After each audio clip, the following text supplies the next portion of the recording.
Hello, and welcome to A Place Forbidden. I don't know much about this game other than it's supposed to be of Lovecraftian nature, and we are to explore a library in the middle of nowhere and to see things that man is not to see. It should be a relatively short game, but I guess we'll find out.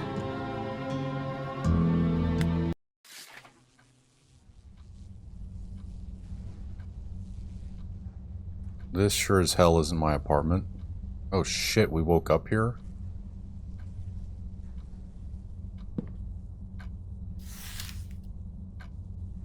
Visitors.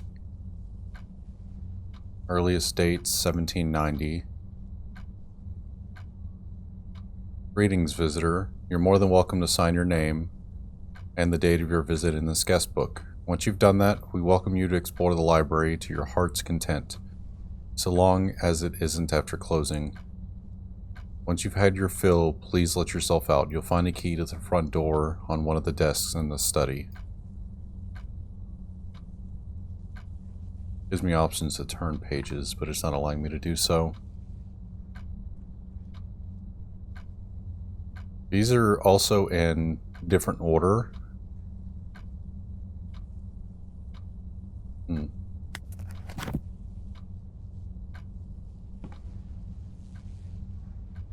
Definitely doesn't fall asleep in this chair. Pretty depressing. Poor plant. Ouroboros. Okay, we're being monitored.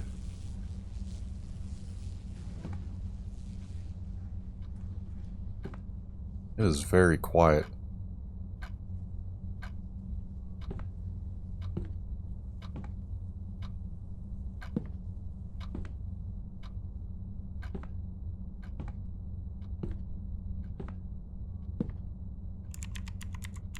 It's not plugged in. Can't see anything. Who knew it could get this dark out?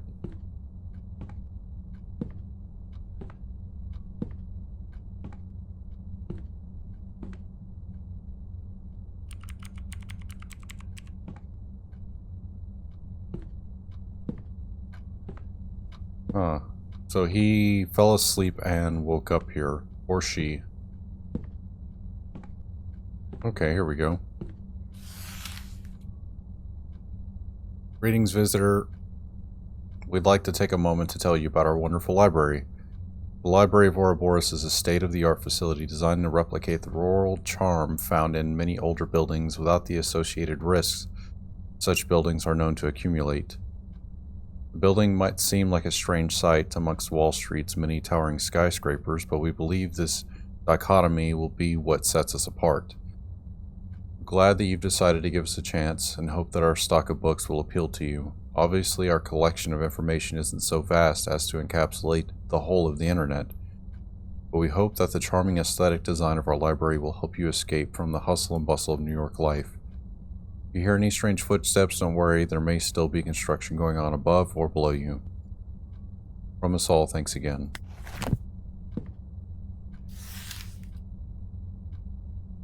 Library is located in a picturesque part of Britain. The fuck? So this library is popping up in different locations. The tick fills up on blood.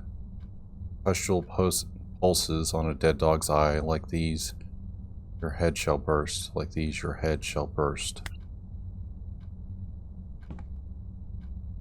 Last I remember, I was sitting at home reading a letter from an old friend. But it's the strangest thing. Now I can't remember what it was about and who. Okay, can I slow that down a little bit? No.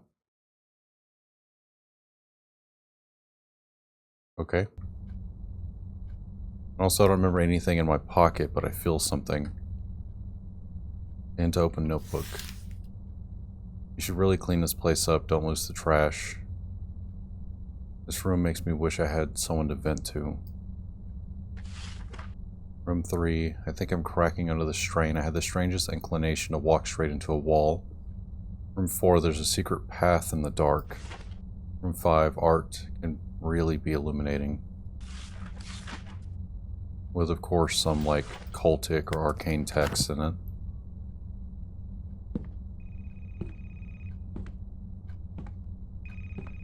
Is that a phone? Hold on.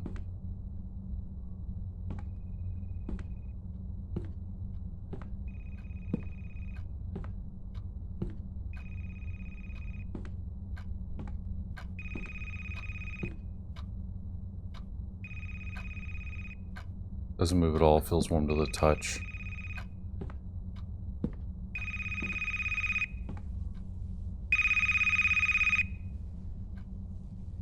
Hello. Welcome to the Library of Ouroboros. We're glad that you've decided to visit our humble institution. Hopefully, you'll find what it is you're looking for. Please be informed that the library is closing. Since most of our staff are currently away, please lock the door on the way out. We hope you've enjoyed your visit.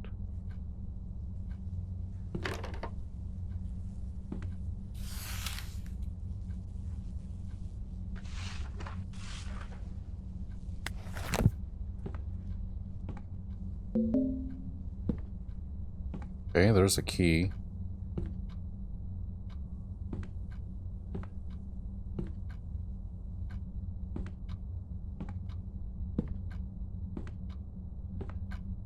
The silence is very eerie.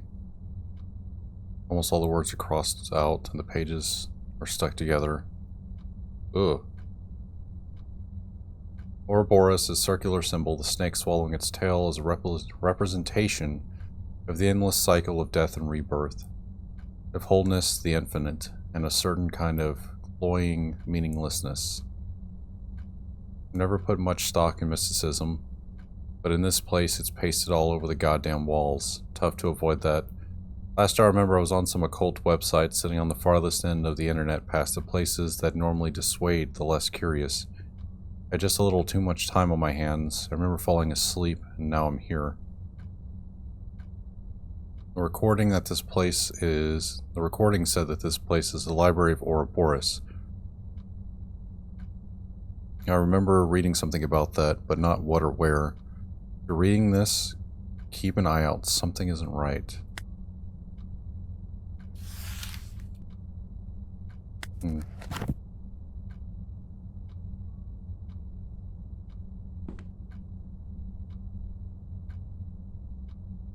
the hell do I do with this?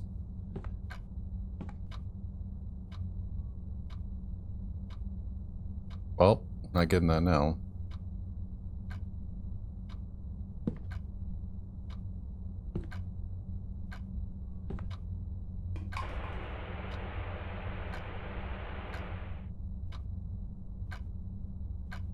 Talk about a blast from the past. All of the numbers are 3 digits too short.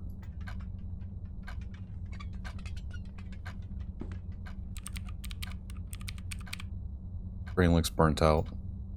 Long list of books and dates that were checked out. None of them have the year listed. Only months and days.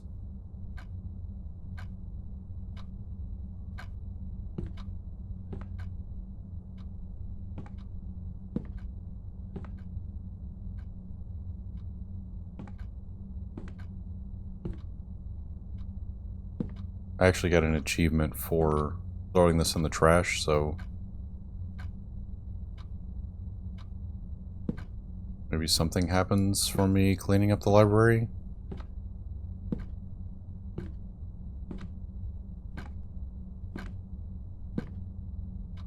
Although the other one landed on the other side, so I really doubt something did that I would be able to now.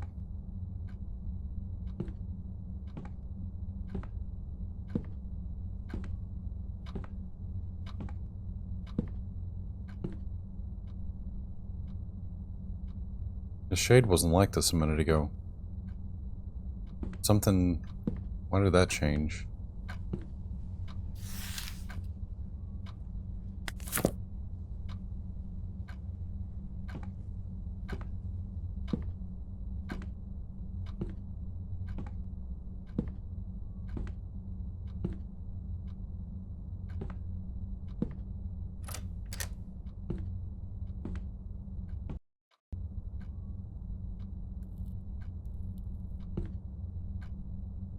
What? This can't be right. I'm back here. Hello. We'd like to inform you that the library is now closed. Note that it is unlawful to remain on the premises after closing. This is your one and only warning. This was not here before.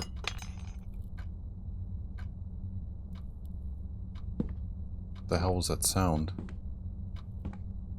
Okay, things changed, clearly.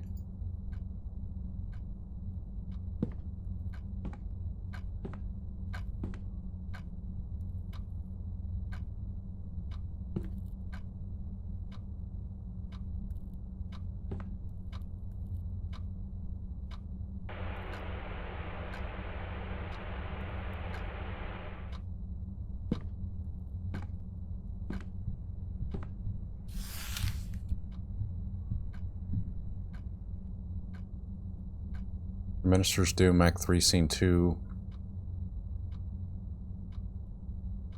Bernice enters, followed closely by the librarian. Bernice is breathless, looking both exasperated and slightly excited.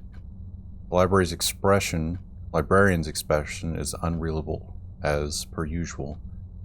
Bernice, but my husband will find out about us. He won't stay out forever. I wouldn't be so sure, my dear, but shall we retire to the living room? Or to speak of such unpleasantness as your husband. Bernice's face breaks suddenly into a grin. She grabs the librarian's hand, taking him onto the couch beside her. Fine then. If you're to stay, I want to hear some of those secrets you keep talking about. You can't play me for the fool forever. I would never claim to do such a thing, my dear. Would you care to hear how I can stop a human heart with but a word? Goodness, it sounds dangerous. It most certainly is. I wish to hear it, then of course you shall.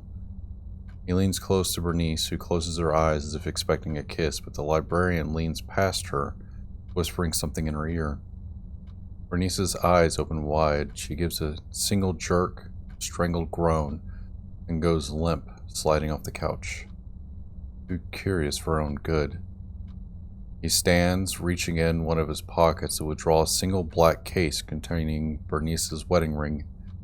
Taking a cursory look around the living room, the librarian eventually focuses on a single point on the opposite side. The librarian crosses the floor, leaves his item, and turns to leave. As he does so, the scene darkens, leaving only a single spotlight to illuminate the stage. It is fixed on the small black case, which the librarian has decided to leave atop the minister's writing desk.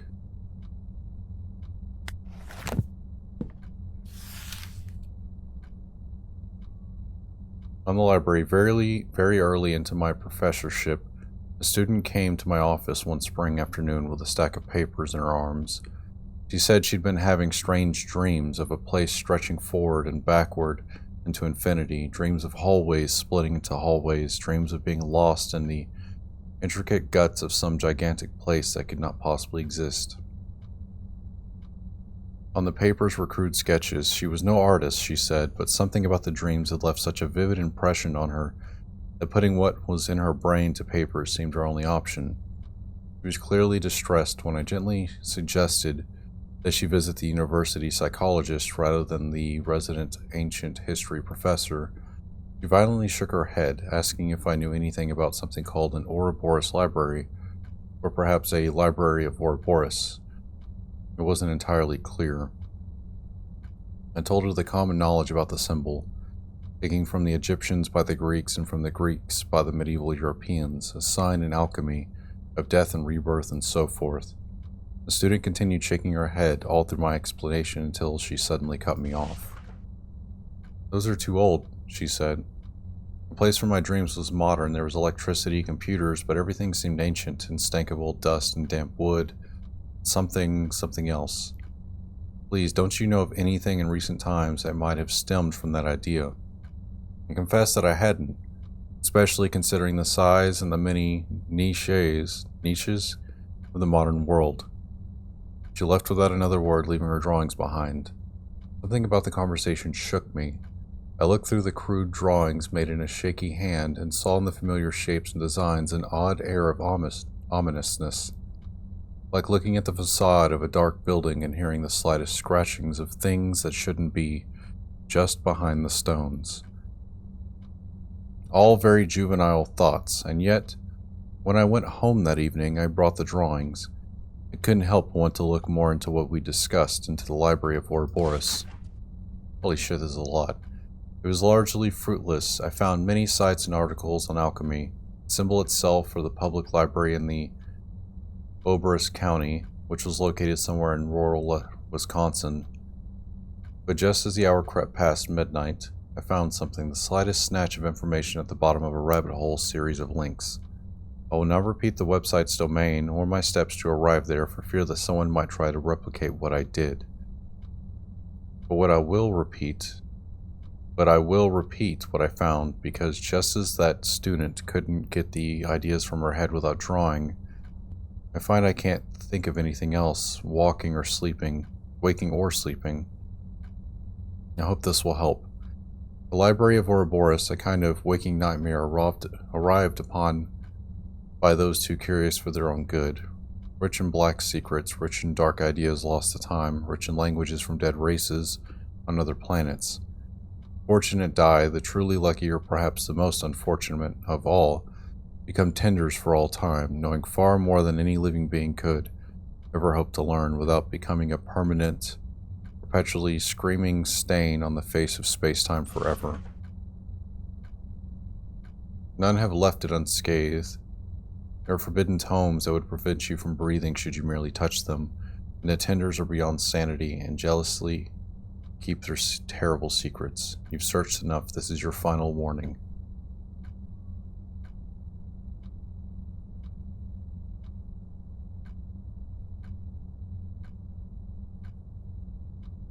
I'm wondering if that's actually, okay. That night I slept fitfully, my dreams beset by images of a dark, dusty place, eerie for its supposed normalcy. I could almost feel things passing by just beneath the floorboards within the walls, watching me. Every exit led to another room, nearly the same as the one before it, and out the windows I saw only black. My dreams have been consistently disturbed since that night, so much so that it is hard for me to teach, so heavily preoccupied in my waking mind. I hope this writing will be enough to put my mind at ease. One last thing, I've tried to find the student who first contacted me to tell her what I learned. My hope was that I might be able to put her mind at ease, or at least commiserate with her. But I haven't been able to find her. In fact, since the day she visited my office, her roommates haven't seen her, nor has anyone else, and I fear I might be next.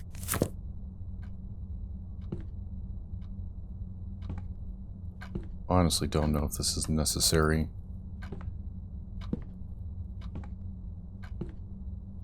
The fuck happened here?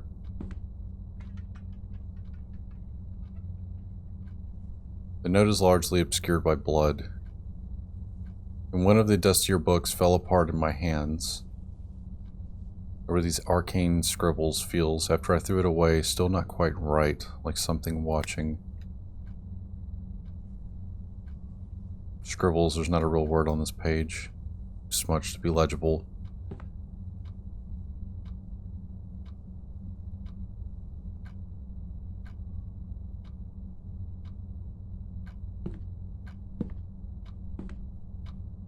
Oh, I thought that was a fucking spider.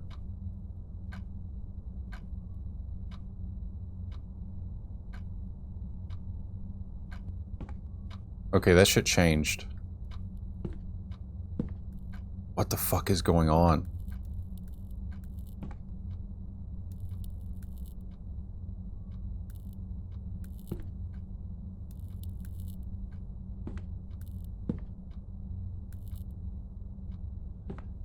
Dude, fuck that.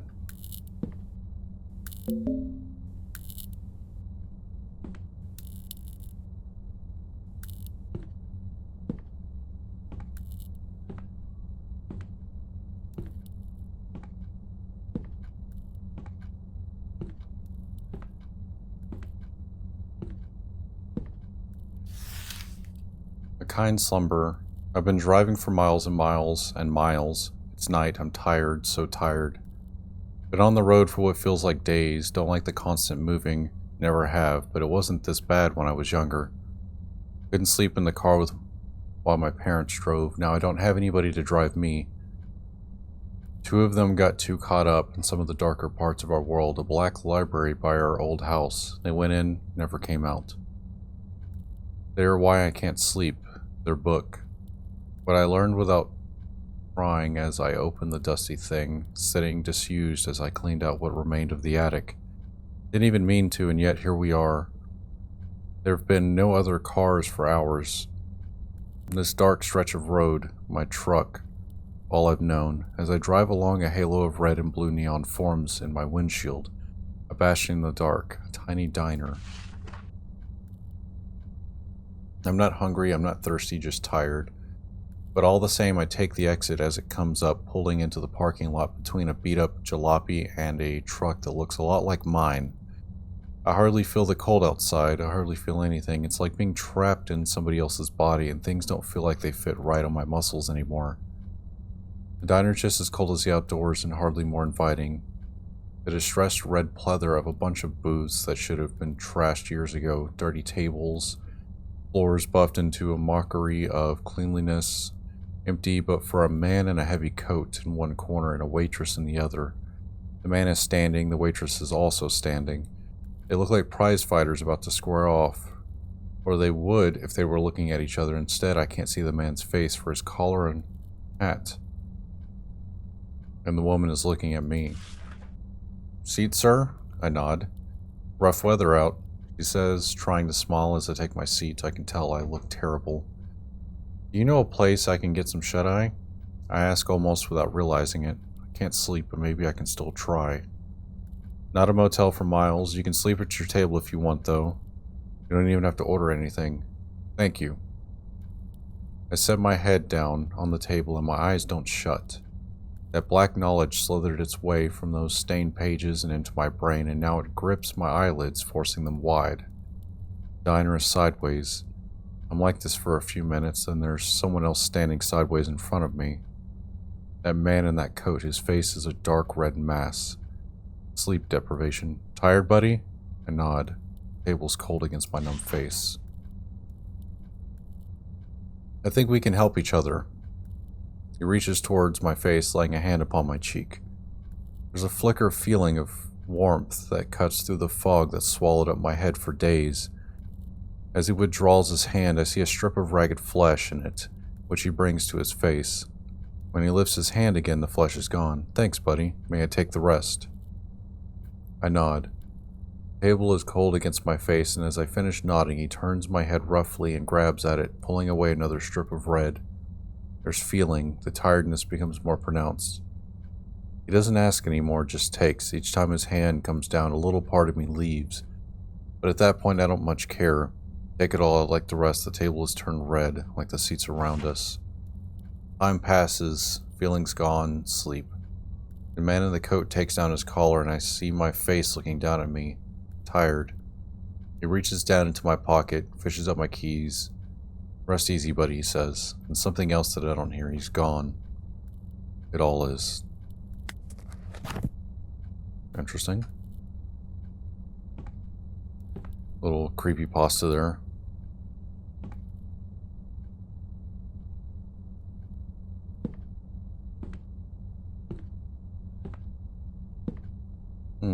I think something has changed here.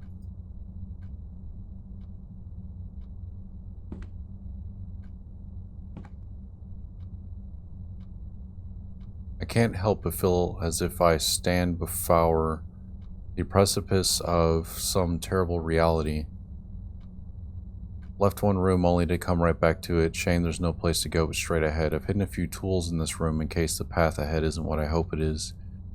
We're not here any more than good news. The path ahead, at least immediately, is probably safe. Zero chance of any hostile entities. They're still here, though. Well, I hope they're useful to you. You're going to need all the help you can.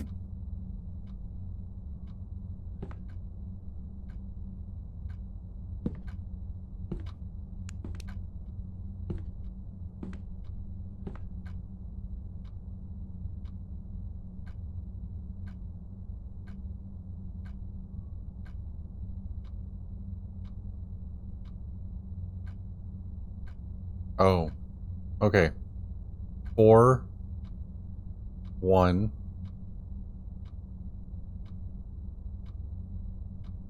0, 2. That wasn't too bad. 4102.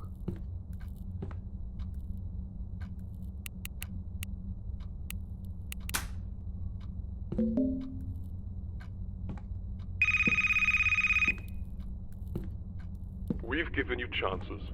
Ample warning. You proceed, we threaten. Continue on your current path, and they will find nothing left of your head. We swear it. For the last and final time, go back from whence you came. Time to put my amateur lockpicking skill to the test. Got it.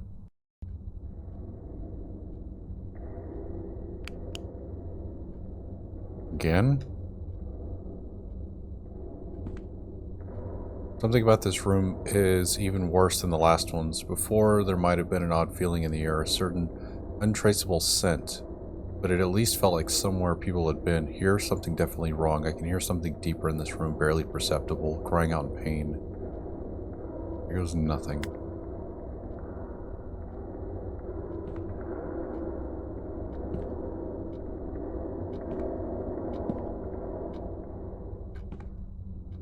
Yeah, I can definitely hear something back there.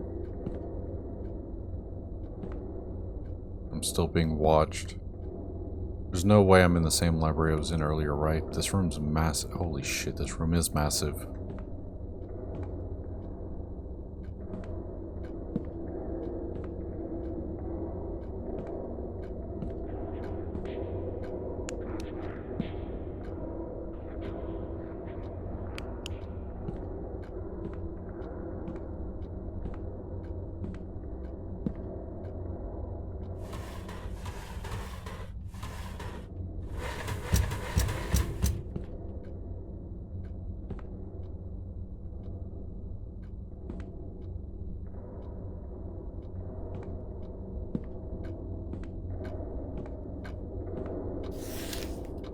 Minister's Doom, Act 4, Scene 3.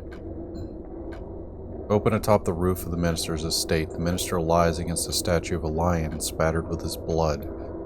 A saber hilt protrudes from a gaping wound in his chest. The librarian stands over him, triumphant. So you finally seize your pathetic writhing. The minister spits up blood. Are you here to taunt me? Or to end this charade? Go on. Go on. You've ruined my life, destroyed all I loved. Sever what remains. Damn you. Come now, minister. Is there any need for this melodrama? Kill me, damn you. Just kill me. Are you pleading for mercy, I wonder, or trying to salvage the last of your pride? That doesn't matter. Your reasoning is flawed. What are you? He doubles over, his words lost in a bloody coughing fit. Consider it. Your ties to this world are severed, all earthly connections gone. Had I wanted to kill you, I could simply have stepped into your estate and placed that saber between your shoulder blades. Yet even now you still breathe, your wounds non-lethal. Or, I should say, non-lethal enough for our sake. Our? What the devil are you talking about?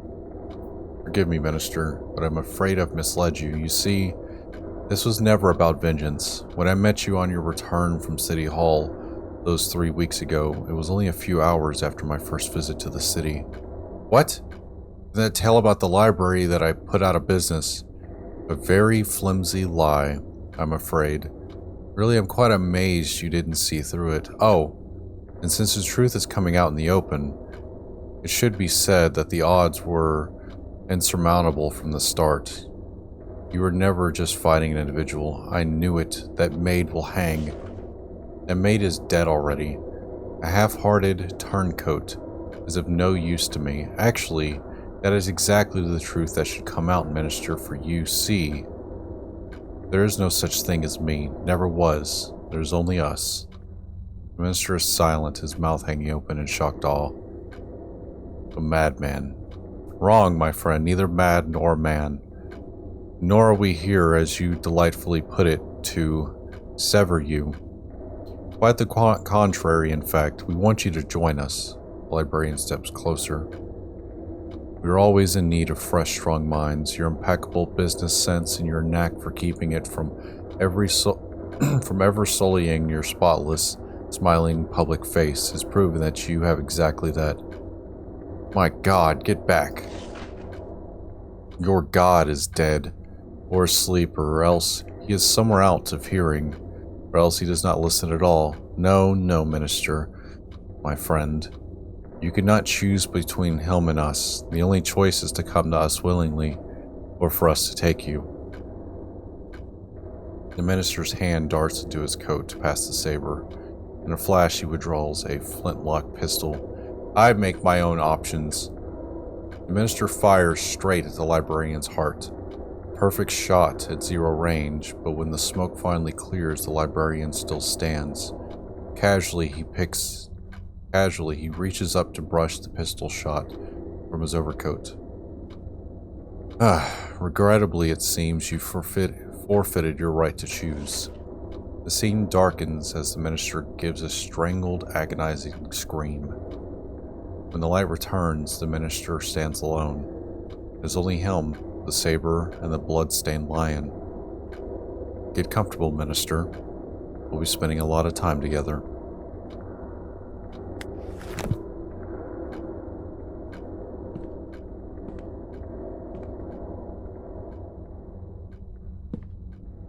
I don't see...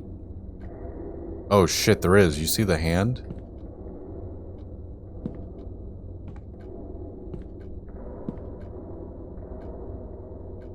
Hands.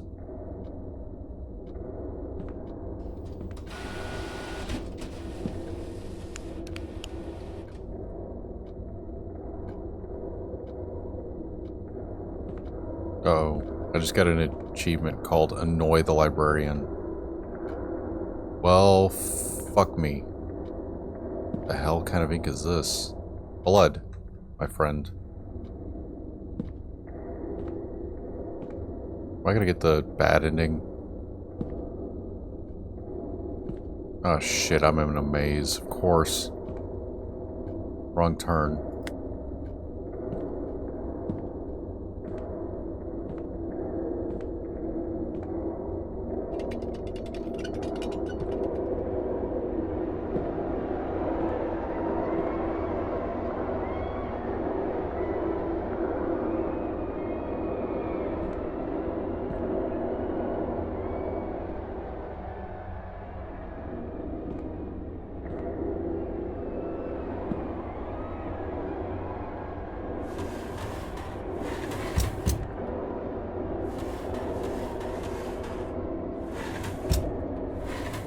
Alright, I was hoping I could take the stapler.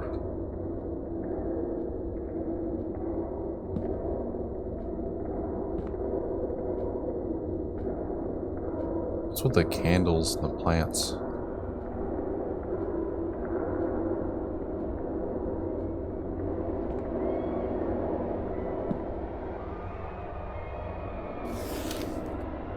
On the failures, word has it that those who pass the librarian's bleak tests are granted knowledge beyond the ken of any other. You want to know about those who failed. Each fate is as miserable as the next, but very well. Some few are allowed to retain their sentience but lose all mobility. Their spirits are torn from their bodies, with the lather being cast away. The librarian takes these spirits and compresses them. That's right. Those tomes you've seen lining this place, those books you've ignored, many of them were once like you, poor fools lost in a foreign place. Then there are the husks, shambling bodies that move without direction through the library's infinite halls, searching the heads that have long since been taken from them. Are their souls still here, locked away in some dark, forgotten keep? Potentially, they will search fruitlessly and forever. These fates are equally terrible, forever trapped in place, forever cursed to wander. There is one worse than both, especially poignant failures. Those that attract the librarian's knowledge but fail in the end are given especially poignant punishments. Poignant? I don't know. Some say that in the library's deepest depths, the walls shudder and shake and pulsate with life that should have died long ago, and some say that these walls are formed of those promising few who could not prove themselves. Is there any egress from this place in death or otherwise? Perhaps, perhaps not, but I'll certainly never see it. Okay.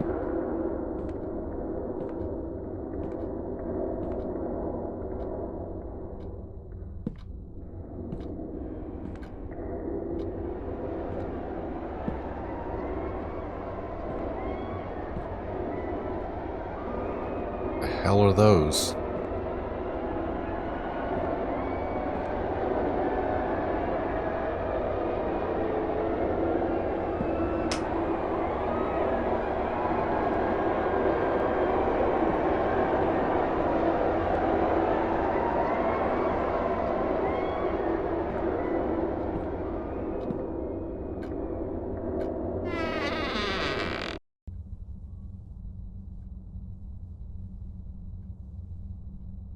Oh, god damn it, what the hell is going on? Why am I back here?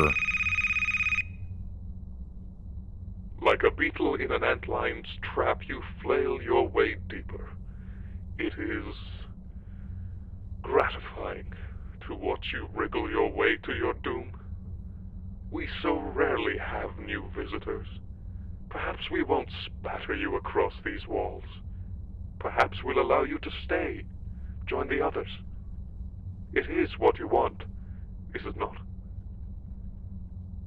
No. Made it to this room and I'm not going any further. I caught a glimpse of him. The bastard that's been talking in my ear was wearing a dark cloak, so I couldn't see much more than his figure. The shape of his head wasn't human. Makes sense. Can't stop capitalizing his name. Psychosomatic? Or did he do something to me?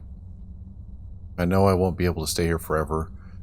I know he's waiting for me just a little beyond the door on the other side of this room. Looks like I've got a date with the crevasse. Anything preferable to what I think he's got in mind for me. If you're reading this, you should probably join me down here. Whatever's ahead won't be pretty.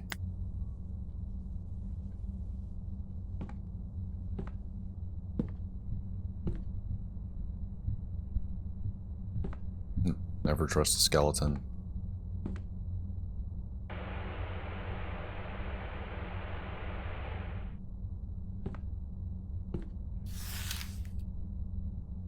You wouldn't even be here had you not been so damn curious. Only caught a letter from a friend, and then you woke up here, yeah?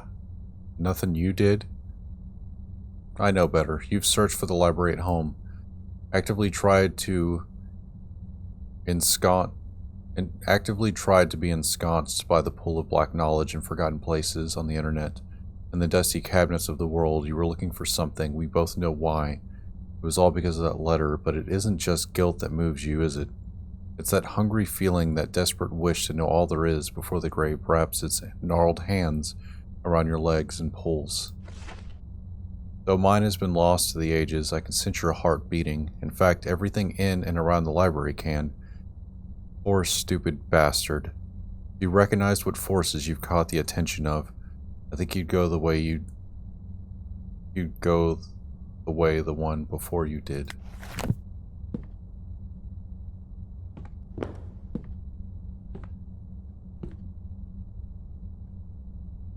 Yeah, I'm wondering the same thing.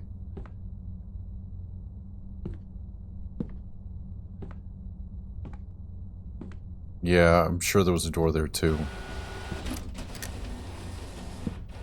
Can I go this way?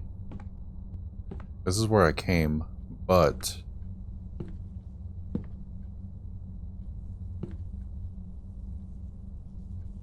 Oh, there's a pit there.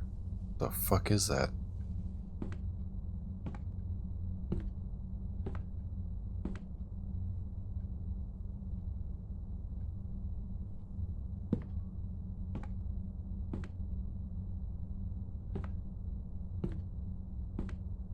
Okay, now that looks like an eyeball and like flesh.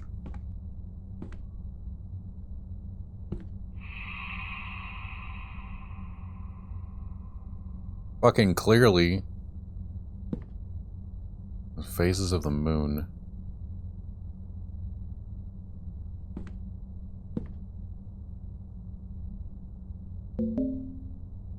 Picked up a bear tablet. Clock tablet. Wait. When adulthood found her, she found herself desiring solitude more and more frequently since her youth. Her home had set at the edge of a vast forest, which her family had warned her against exploring, but on the night of her 30th, she went alone to finally explore it. The woods were equal parts dark and foreboding, with thin, sickly antlers creating almost a fence of wood. As she weaved between them, she arrived at a derelict cabin abandoned for years. Naturally, she entered, her curiosity driving her. They said that the marks found on what remained of her body afterward bore wounds as if made by a bear, though few had seen a corpse so thoroughly savaged by an animal.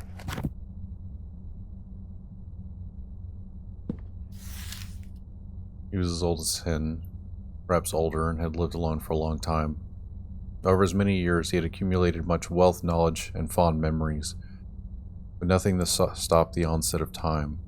As he walked the dark halls of his mansion, as he paced in the dark, as he worried away his time in his study, time continued along, tearing at his flesh, bending his brittle bones.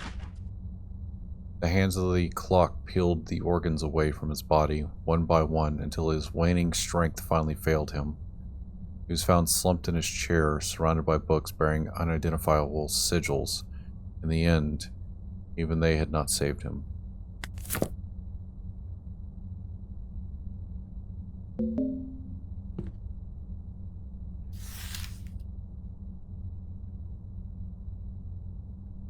In her middle age, she had little to do, and so gained a fascination with the old radio in her attic. It was a relic from her childhood, and it had never worked properly. As she waned in the seclusion of her home, the desire to see it working again overtook her, her curiosity matching her seclusive nature in equal parts. She plumbed knowledge in the dark recess of her attic, building capacitors and vacuum tubes, twisting metal and wires. In the end, the radio sang. It was more than a radio should have been. Flames spouted from the speakers, from wires, from the shattered glass tubes. The fire ate up everything it touched. She was reduced to a blackened skeleton.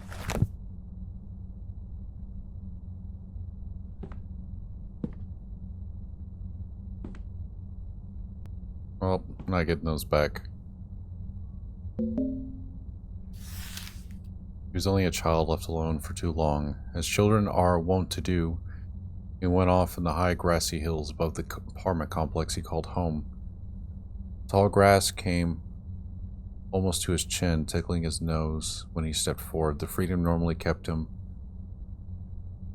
him was finally his, and it was magical in its way. So deeply enthralled with the hills, the grass, the view of town was he that he did not think to listen for the rustling of grass when the snake's fangs sank into his young flesh. They met no resistance. His body was found days later, huddled in a ball. Okay. What the fuck?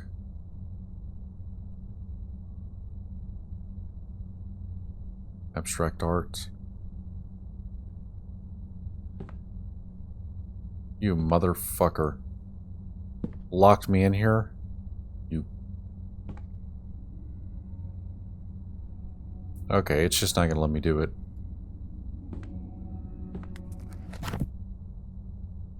They're just gonna do it by age.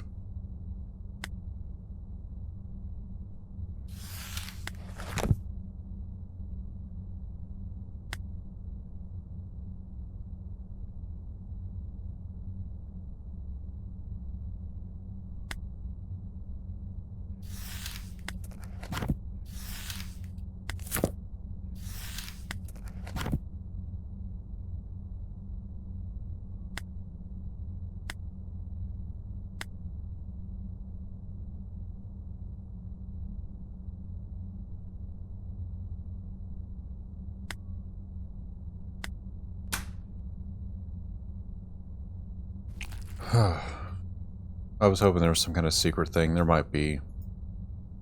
Safe contains a lump of blackened flesh.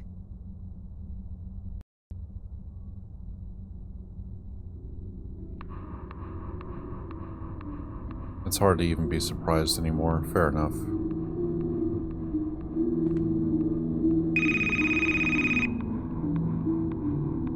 You piqued our curiosity. We read your book, discovered that, for a mortal, you're rather unique. In the same way that a human Thanks. might consider a primate, you almost remind us of ourselves. Though, of course, we'd never stoop to your level.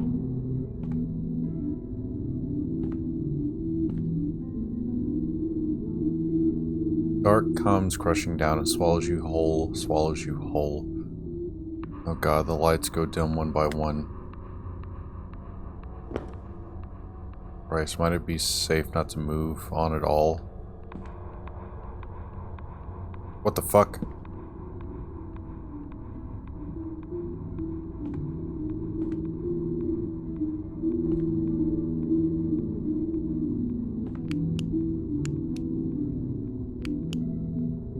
That thing in the safe, I think I recognized it.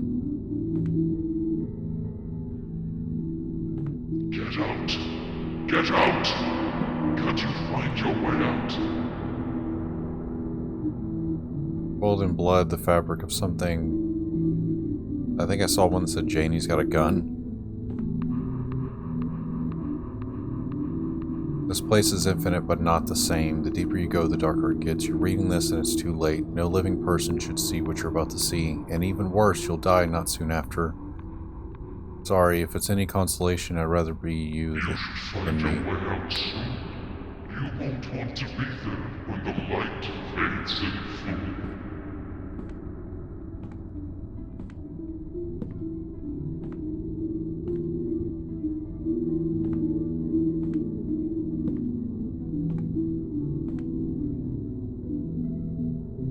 One of those weird hands, sigils. Something's blocking me from getting to that door.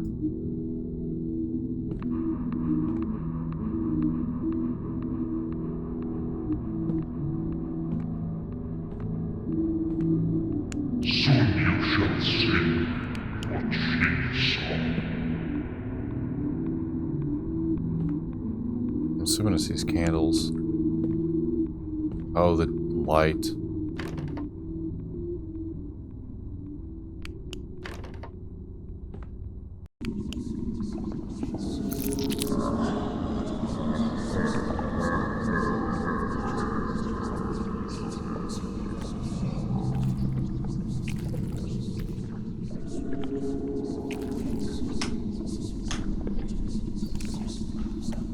What the fuck? Am I inside of something?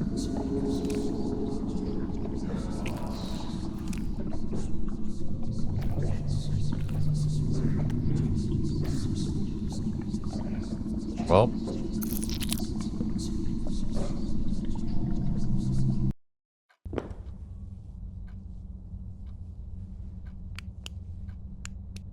thank God I'm finally back where I entered. I'm gonna get the hell out of here.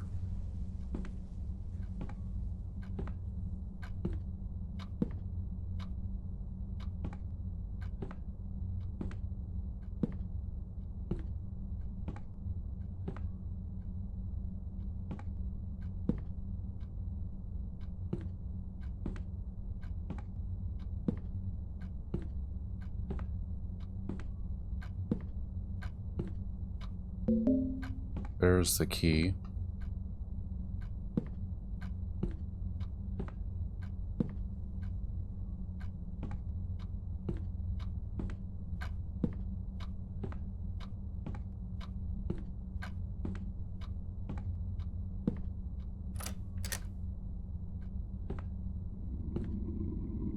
Oh shit. Yeah. Oh, good. You're finally here.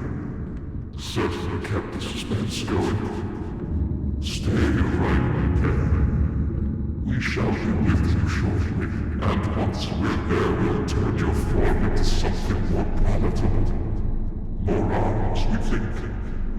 More legs. The eyes out.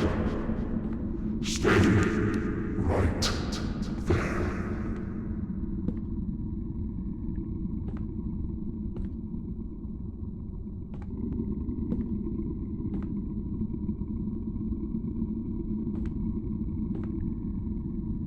This just goes off into nothing.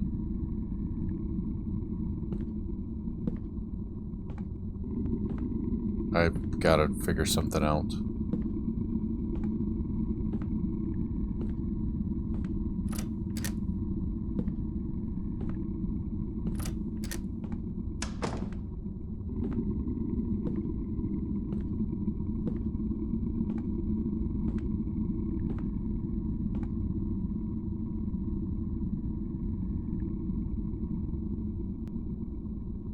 Here we go.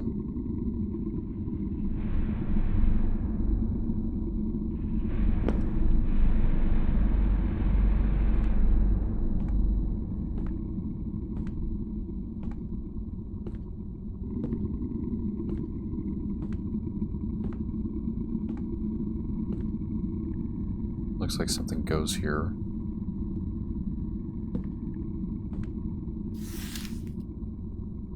Well, isn't this place a wreck? If I lived someplace as disorganized as here, I think I'd just be a matter of time before I was swallowed up by all the trash. I like the staircase, though. They're a nice touch. You're probably wondering what needs to be done here. I think deep down you already know. Since you're so inclined to play dumb, though, I'll give you a hint. It'd be a lot easier to get around here if you could organize everything somehow.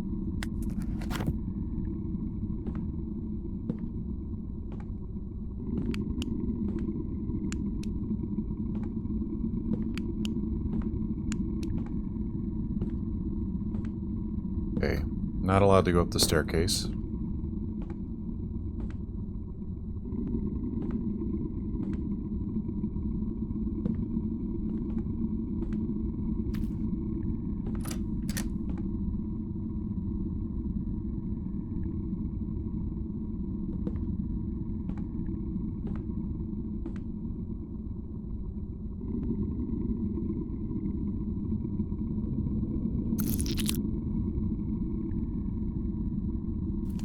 Ah, okay.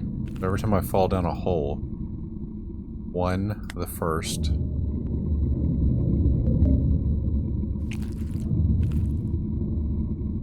Second.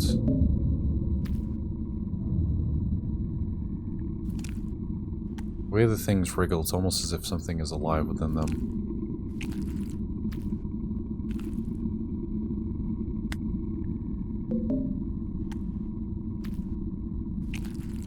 Oh, hi.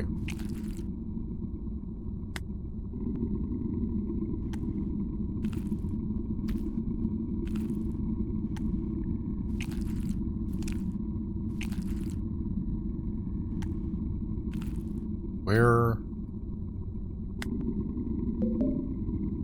That's a tiny cabinet.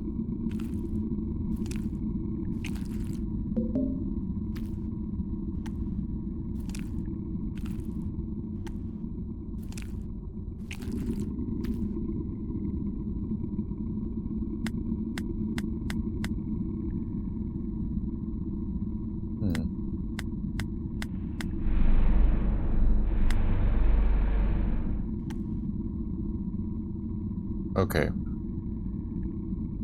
Joy the Recluse, of his 5 fingers, he lost 2. Only 3 remained. Without the first, he would have been an animal. Without the second, he could no longer condemn. Without his final finger, his hand would look a little strange. 5, 2, 3, 1, 2.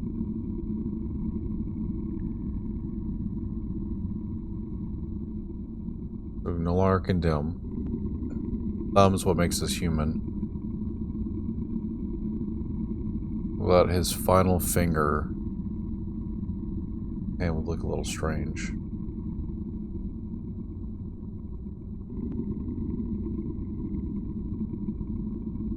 One, 2, and then one of the others. Guess we'll figure out which one it is.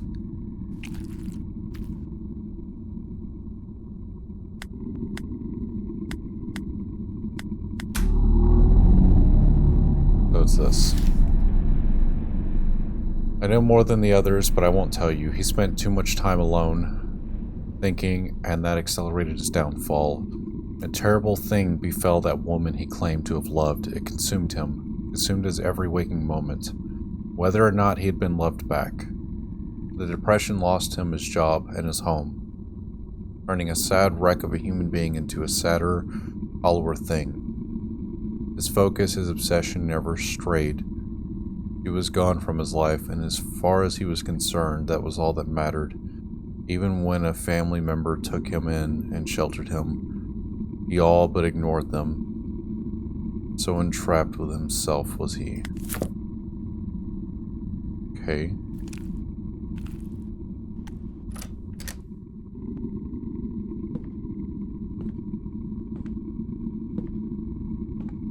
That was this one, right? No, it was one of the center ones. Okay, what's here?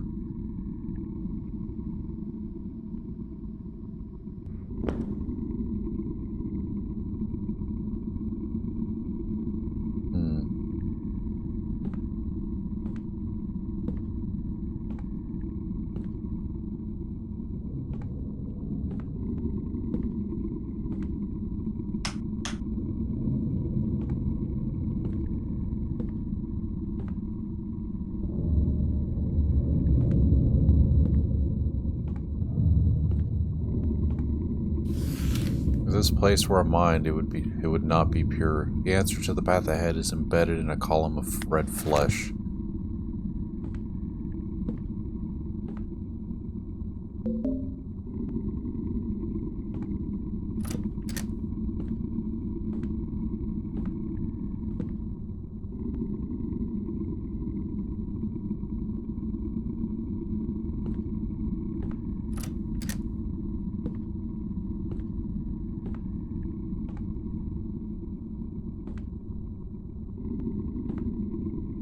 They're like little showrooms or something. Nothing legible here. Picked up a card holder. It seems pure. There are cracks, memories of other misdeeds, evil committed. There are reoccurring themes in each memory, and one that is alone. Numbers will open your path back.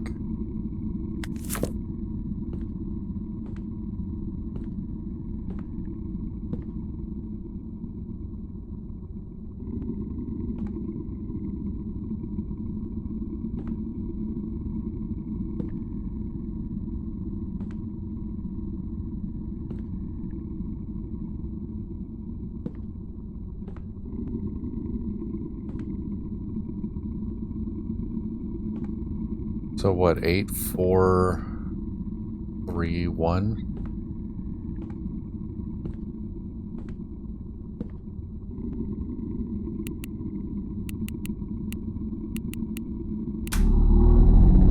Yep. Got it. You little shit. Like you hadn't done enough already. Now I'm trapped here, damned to repeat this shit like a goddamn tape recorder. If you had an ounce of remorse, you'd dash your brains out on the nearest wall.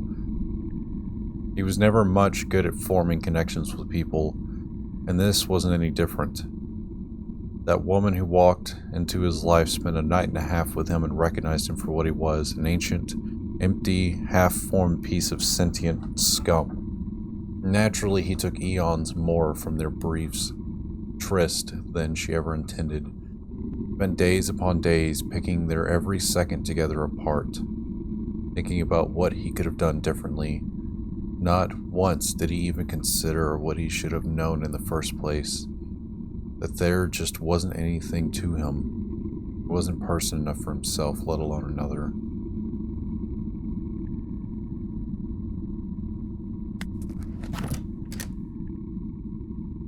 What the fuck?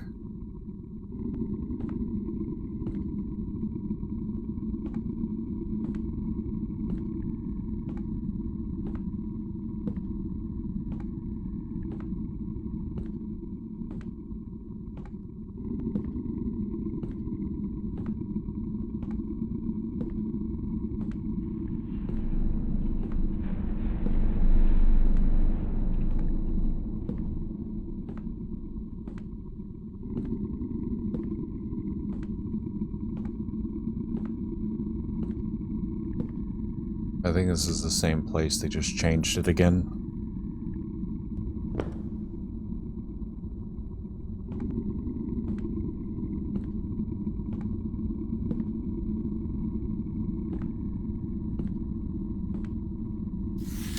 Don't listen to them. If you can help it, you and me were birds of a feather, I can tell. Better to pull the covers over your head and cover your ears, in case you hear something you don't want to. Sit down and let the inevitable wash over you, and take this fate to turning into one of those husks. Gives me the shivers. But if you're really hell-bent on rappelling into the lion's gullet, and don't say I didn't warn you, guess you need all the help you can get. Here's what I have to say, listen carefully. You just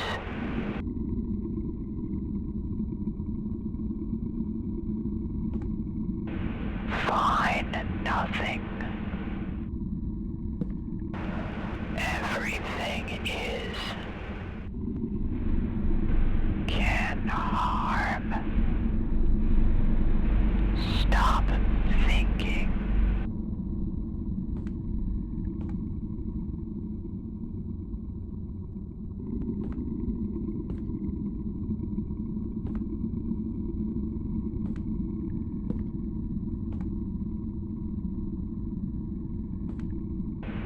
Fine.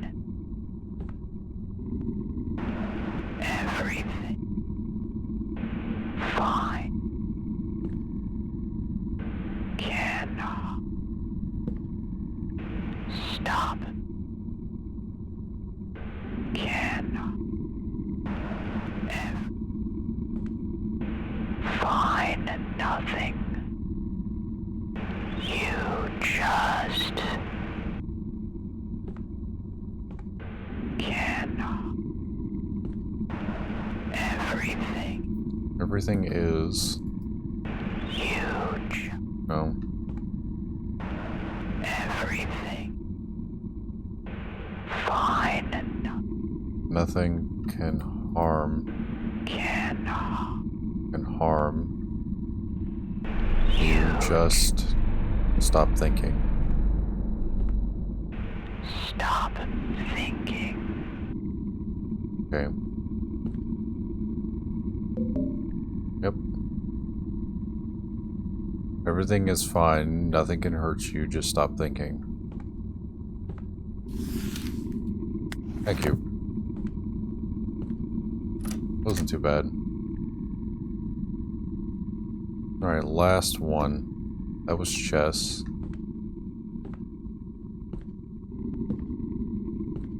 We just went here. I think the last thing is here again. As far as I understand, that was all three.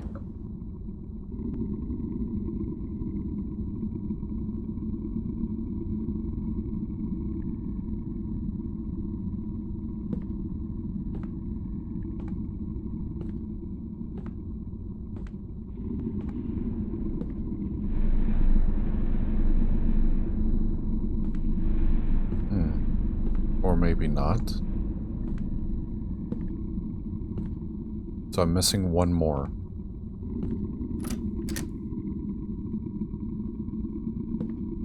Do this one. This is the way to where we need to go. Maybe here.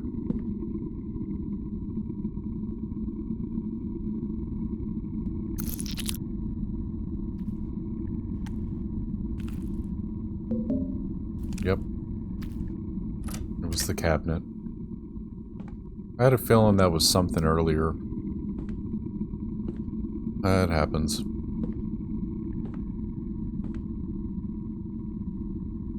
We...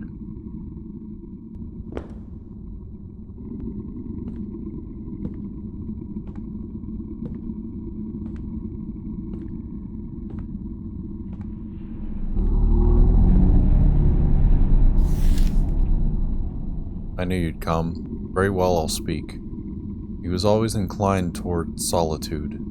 Not that he had any choice in the matter. In fact, if he had, perhaps solitude would not have been his lot. It but he was terrible with words, worse with speaking. It wasn't so much a matter of laughter at his expense. He was merely a curiosity, an ingrown, strange thing, vaguely uncomfortable, but otherwise without note.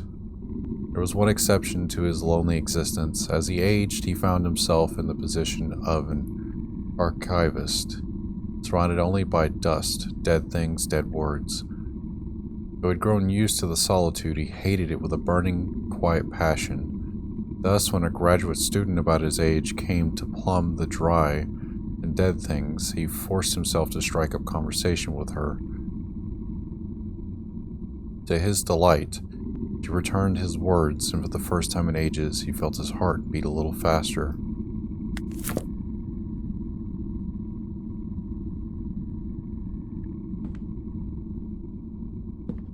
Now what?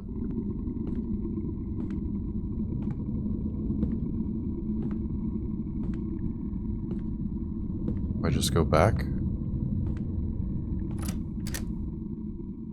Yep.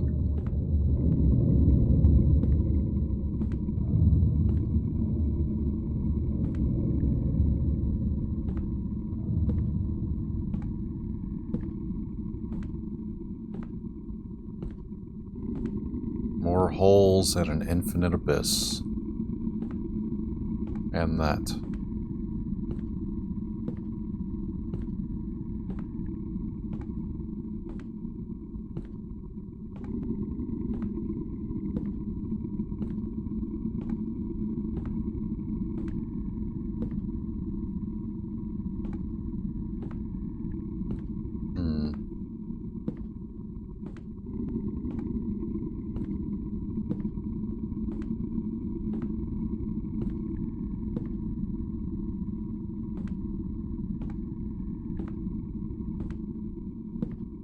Some Inception type shit. Alright, we'll try this one. I feel like I'm still missing something. What the fuck was that? I saw that. Hold on. Yeah.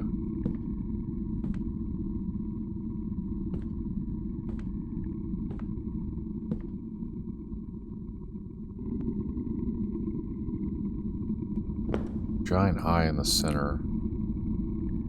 Thing is we've already done these.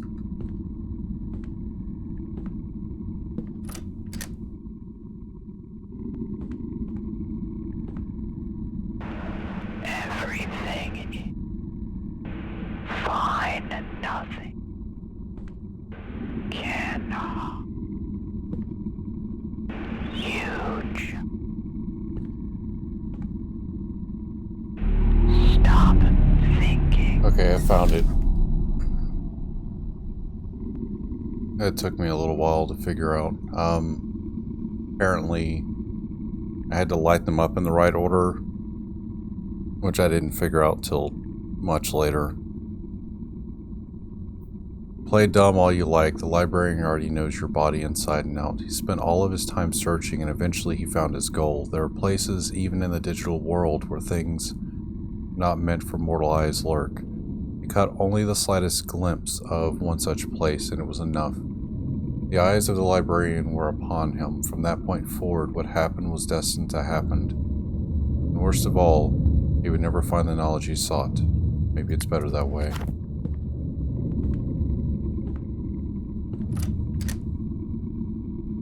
Okay, this is different. Is that a person, or just more deformed tentacles?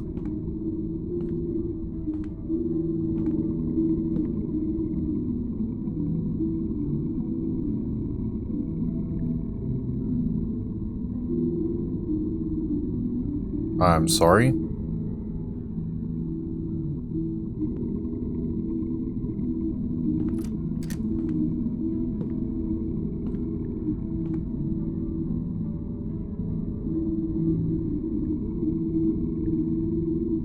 I'm guessing I missed stuff. Huh. He was aware enough to be jealous. Though she rebuked his advances, though she suggested the two of them never see each other again, it was, of course, not enough for him. He would come by daily, nightly. When she locked the door, he would continue to bang on it. When she called the police, he still found ways to watch from afar. Until one night, that is, when he watched an unknown foreign shape enter her abode. Though he could only barely make the silhouette out, he could tell it was a man, and that was enough to send him into a rage. The authorities arrived too late on scene to save anyone. Though the fire was contained, the victims died of smoke inhalation. Somehow, they had been able to open the front door. The screwdriver kept it jammed. Keeping it jammed was no longer at the scene of the crime, of course. That's what the screwdriver was.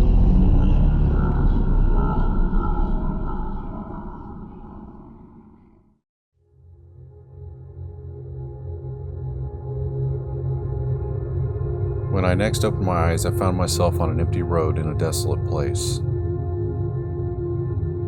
There was a faint, ephemeral quality to everything. It didn't fill me with confidence. In the back of my head, I felt a thought burn like a fallen ember from the end of a cigarette. Was I free, or was I still trapped within the library's vast expanse? And how could I tell, even if I arrived home and everything was as it had been? How could I know if the librarian's voice wouldn't just be just on the other side of every door, of every window, forever? I guess it doesn't matter either way. At the end of everything, I never found what I'd come to the library to gain.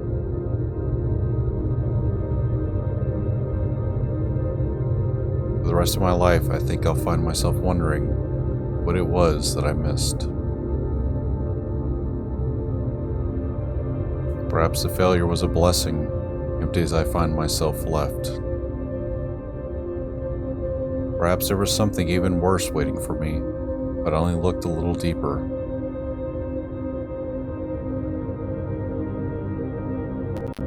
What is that? Gravestone?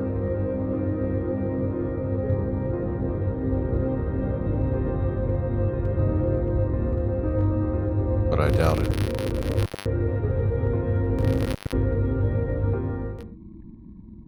Not enough. Some is not enough. Most is not enough. I desire to know all.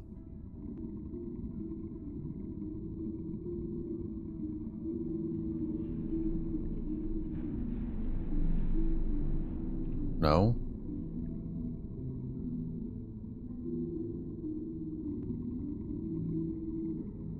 Okay. Something to know all.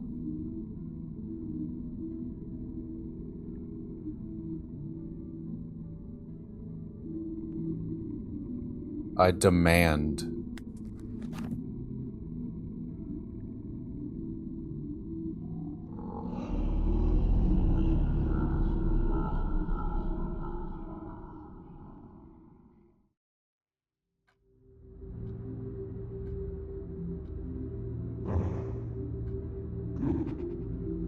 We must say we feared you wouldn't succeed, but you certainly outperformed our wildest expectations. Not only did you respond to the strangeness of your surroundings with calm composure, but you also looked deeper into the abyss and from it dragged out that which so many others have failed to find. We will grant you the knowledge you seek, and what's more, you will join our ranks. Gone will be the petty guilt that has dogged you for so long. Gone will be the drooping flesh, the failing senses, the rotting brain. Now, you will join a covenant that will give you true purpose. We should say, this is not a request, not an offer. You will join our ranks. You will become immortal. You will give up your petty humanity. And you will remain here eternally. Now, think it's time to welcome you to the library's true depths.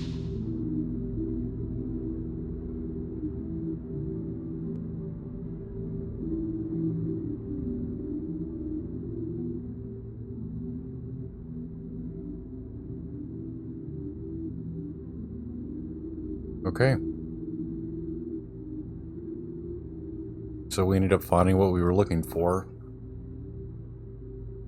This is an interesting game. Huh. Just to know more about the lore, though. I'm not entirely sure who the librarian is. Other than if you wish to gain knowledge, he will bring you to the library and then test you. And if you manage to succeed, he will give you all the knowledge you wish for, but you'll be forced to join him. Okay, I can't seem to find actual lore on it. It'll have to be something that I will have to definitely dig into later. But that is a place forbidden in the Ouroboros library. It definitely piqued my interest. I'm going to have to look up more on this to see if I can find any more information on this, as well as more on the creators of the game. But I hope you all enjoyed this horror game. It is free on Steam, which I'll have down in the description.